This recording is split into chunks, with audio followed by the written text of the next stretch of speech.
Hello Maval, बातम्यांचा आवाज, मावळचा विश्वास.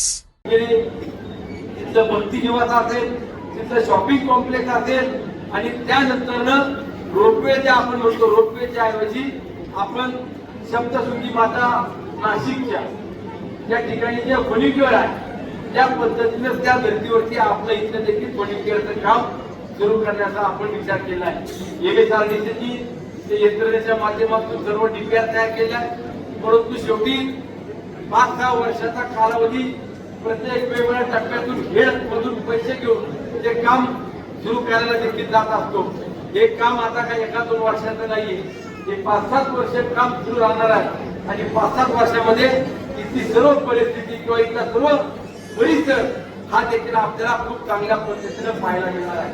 त्यामुळे हे काम होत असताना हे काय पुन्हा एकट्या दुसऱ्याचं नाही किंवा पुण्या व्यक्तिगत नाहीये, तर लाखो भाविक माझ्या पुणे जिल्ह्यातले विशेष करून कोकण भागातले रायगड असेल, त्यानंतर रत्नागिरी असेल, ठाणे असेल, कल्याण असेल, डोंबिवली असेल, या अनेक भागातील भाविक या ठिकाणी येत असताना त्यांची देखील सुविधा किंवा व्यवस्था हे चांगल्या पद्धतीने करण्याचा आपण प्रयत्न करतोय.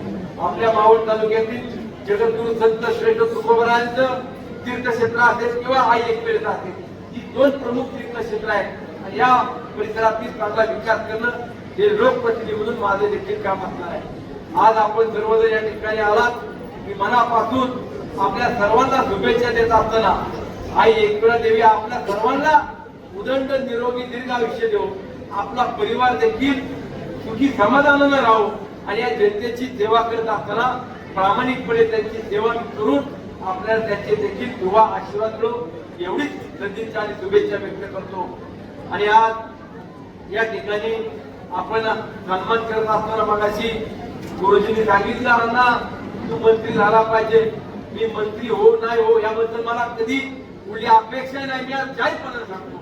परंतु आपल्या सगळ्यांच्या मनातली इच्छा आदरणीय दादा मुख्यमंत्री व्हायला पाहिजे होती, ते आपण पूर्ण करू शकलो नाही किंवा ते बघू शकलो नाही. परंतु दादाच्या रूपानं आज आपल्याला सुनित्रा वहिनी मुख्यमंत्री म्हणून जरी पाहायला मिळाल्या तरी खूप मोठा आनंद आणि समाधान भविष्यामध्ये आपल्याला मिळेल. आणि ज्या दिवशी आपल्या सुनित्रा वहिनी मुख्यमंत्री होती त्यावेळेला सुद्धा आपण इथं दर्शनाला, जसं स्वर्गीय बाळासाहेब ठाकरेंनी सर्व मंत्रिमंडळ आणलं होतं, तसं आपण सुनित्रा वहिनीला या ठिकाणी घेऊन येऊ, हा तुम्हाला या निमित्ताने विश्वास देतो. पुन्हा एकदा आपल्या सर्व टीमचं